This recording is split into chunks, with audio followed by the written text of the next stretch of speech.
वंदे मातरम। कक्षा 8 चैप्टर 5 आंकड़ों का प्रबंधन 5.1 सूचनाओं की खोज में। तो जैसे है आंकड़ा क्या है, तो जैसे आज आपको पता है कि कक्षा 8 के आप कक्षा 8 में पढ़ते हैं तो आपके ऑनलाइन क्लास में उपस्थित बच्चों की संख्या तथा टेस्ट में भाग लेने वाले बच्चों की संख्या और भाग न लेने वाले बच्चों की संख्या की जानकारी को हम प्रायः आंकड़ा कह सकते हैं। मतलब आप लोग जो भाग ले रहे हैं टेस्ट में, आपकी संख्या और आपकी उपस्थिति और अनुपस्थिति, जो लोग नहीं भाग ले रहे उनकी संख्या को दर्शाने की क्रिया जो है उसको हम आंकड़ा कह सकते हैं। तो आंकड़ा हम जो आंकड़ा है, ठीक है, आंकड़ा प्रायः एक ऐसी स्थिति को दर्शाते हैं या संदर्भ में प्रयोग किए जाते हैं या एकत्रित किए जाते हैं जिसका हम अध्ययन करना चाहते हैं। किसी भी चीज़ की अगर हमें अध्ययन करना है तो हमें उसका आंकड़ा एकत्रित करना होता। आंकड़े दर्शाने या लिखने के निम्न प्रकार है। पहला चित्रालेख के द्वारा, दूसरा एक दंडालेख, तीसरा है द्विदंडालेख। तो चित्रालेख संकेतों का प्रयोग करते हुए आंकड़ों का चित्रीय निरूपण किया जाता है। जैसे आप यहाँ देखेंगे कि एक पेड़ बराबर 100 पेड़ों के हमने लिया, एक संकेत पेड़ों को प्रदर्शित कर रहा है। फिर जुलाई में 2 पेड़ हैं तो यानी 200 पेड़, अगस्त में 3 पेड़ हैं यानी 300 पेड़, सितंबर में 4 पेड़ यानी 400 पेड़ लगाए गए। तो जुलाई मास में कितने पेड़ों को रोपित किया गया, तो 200 पेड़। किस महीने में सबसे अधिक वृक्षों को रोपित किया गया, तो सितंबर में, ठीक है। इसी तरह से दूसरा है एक दंडालेख। कैसे, इसे बार ग्राफ इंग्लिश में कहते हैं। यहाँ पर एक खाना बराबर 5 विद्यार्थी लिया गया है। तो ये देखिए यहाँ पर ये जो है 2003-4, 2004-5, 5-6, 6-7, 7-8 और शैक्षणिक वर्ष है इधर। यहाँ पर कक्षा 8 के विद्यार्थियों की संख्या, ठीक है। यहाँ पर 5 जो संख्या है यहाँ पर दर्शाना कि 50, 100, 150, 200, 250, 300, 350। यानी 2003-4 में कितने बच्चे थे, 100। फिर 2004-5 में कितने हो गए, 200। 2005-6 में कितने हो गए, 250। 2006-7 में कितने हो गए, 300। और 2007-8 में बच्चों की संख्या बढ़ती गई तो कितने हो गए, 350।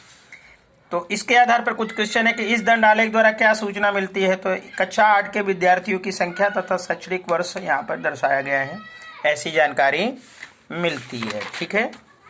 अब है कि किस वर्ष में विद्यार्थियों की संख्या में अधिकतम वृद्धि हुई, तो 2007-8 में। किस वर्ष में विद्यार्थियों की संख्या में अधिकतम है, तो 2007-8 के विद्यार्थी अधिकतम है। क्वेश्चन नंबर 5 है कि बताइए ये सत्य है या असत्य। 2005-6 में विद्यार्थियों की संख्या 2003-4 की संख्या की 2 गुनी है। तो ये कथन सत्य है, क्योंकि आपने वहाँ देखा कि जो ये ग्राफ देखिए यहाँ पे 2004-5 में विद्यार्थी कितने, 2003-4 में 100 है और 2005-6 में कितने हो गए, 250, यानी उसकी डबल हो रही है, ठीक है। और यहाँ पे 2007-8 में विद्यार्थियों की संख्या जो है वृद्धि हो रही है, ठीक है। तो ऐसे कुछ क्वेश्चन है इसमें आते हैं। फिर है द्विदंडालेख। तो द्विदंडालेख आंकड़ों को 2 समूहों में दर्शाया जाता है। जैसे इसमें हम, तो आप यहाँ देख रहे हैं कि गणित विषय में 2005-6 को ये प्रदर्शित करा खाली ये वाला, और ये जो है ये 2006-7 को प्रदर्शित कर रहा है। यहाँ पर गणित विषय है, यहाँ पर विषय गणित, विज्ञान, सामाजिक विज्ञान, विज्ञान, अंग्रेजी, हिंदी। उसके बाद यहाँ एक विद्यार्थी के द्वारा प्राप्त किए गए अंक हैं। तो यहाँ पर 10, 20, 30, 40, 50, 60, 70, 80, 90 ऐसा दिखाया गया है। तो यहाँ पर गणित विषय में एक विद्यार्थी ने पहले 30 अंक लाए, फिर बाद में उसे 60 अंक लाए। फिर 2005-6 में उसने कितने अंक लाए, सामाजिक विज्ञान में 50, लेकिन 2006-7 में वो 60 के यानी बस कुछ ज़्यादा अंक लाता है।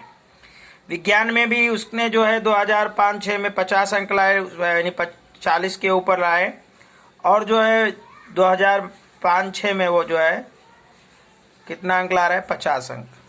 अंग्रेजी विषय में उसके द्वारा जो प्रदर्शित किया गया 2004-5 में, 2005-6 में वो अच्छा था, लेकिन 2006-7 में उसका प्रदर्शन गिर गया। हिंदी विषय में उसका औसत रहा, यानी 2005-6 में उसका औसत था 5-6 और 6-7 में। इससे संबंधित कुछ क्वेश्चन है, जैसे कि इस इस द्विदंड आलेख द्वारा क्या सूचना मिल रही है या दी गई है? तो इसमें किसी एक विद्यार्थी द्वारा शैक्षणिक वर्ष 2005-6 की तथा 2006-7 में विभिन्न विषयों में किए गए प्रदर्शन को सूचित किया गया है। दूसरा कि किस विषय में विद्यार्थी के प्रदर्शन में सुधार हुआ? तो गणित में। किस विषय में प्रदर्शन में गिरावट आई? अंग्रेजी विषय में। और किस विषय में प्रदर्शन समान रहा? तो हिंदी विषय में। तो कैसे किस विषय में रहा? तो गणित। देखिए यहाँ गणित विषय उसका पहले तो कमजोर था लेकिन बाद में सुधार हुआ। फिर उसके बाद किस विषय में प्रदर्शन में गिरावट आई? देखिए अंग्रेजी में। ये अंग्रेजी पहले बहुत अच्छी थी, बाद में 2005-6-7 में गिर गई। और किस विषय में प्रदर्शन उसका समान रहा? तो ये है हिंदी। देखिए यहाँ हिंदी में उसका समान रहा। तो इस तरह से जो है हम इसको दिखा सकते हैं, और द्विदंड, एक दंड और चित्र ग्राफ के द्वारा।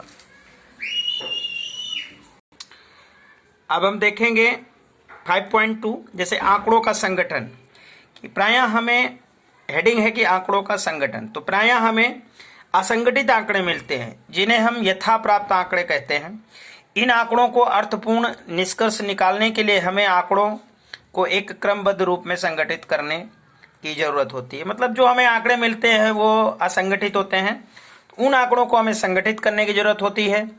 जैसे यहाँ पर एक आंकड़ा दिया गया है कि विद्यार्थियों के एक समूह में उनके मनपसंद विषयों के बारे में जब पूछा गया तो उन लोगों ने जवाब दिया कि कला, गणित, विज्ञान, अंग्रेजी, गणित, कला, अंग्रेजी, गणित, है ना। मतलब ये उन्होंने ऐसे जवाब दिए।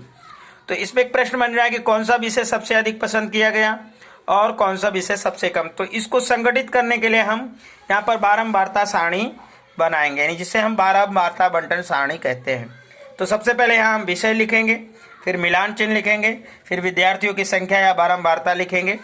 तो जैसे आपने देखा कला में कितने विद्यार्थियों ने पसंद किया? 7। यहाँ पे देखिए आप ध्यान से गिनिए, 1 2 3 4 5 6 और 7। तो 7 विद्यार्थियों ने कला तय किया, तो यहाँ 7 लिख दीजिए। और टैली मार्क कैसे लिखते हैं? अगर आपको 5 लिखना है तो पहले 4 लाइन खींचिए, 1 2 3 और 4, उसके बाद ये ऐसा काट दीजिए, हो गया आपका 5। और 5 के बाद 2 और 3, 1 2, यानी हो गया 7।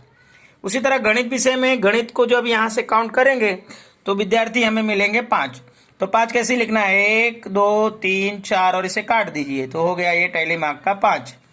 फिर विज्ञान को अगर आप यहाँ से पूरा काउंट करेंगे तो आपको मिलेंगे 6। तो 6 कैसे लिखेंगे कि पहले 1 2 3 4 काट दीजिए और यहाँ काट दीजिए, तो ये हो गया आपका 5 और एक लाइन कीजिए तो 6 हो गया। ठीक है। उसी तरह से अंग्रेजी यहाँ पर हो गया 4। तो इस तरह से लिख सकते हैं। तो इस तरह से हम बारंबारता बंटन सारणी दर्शा सकते हैं।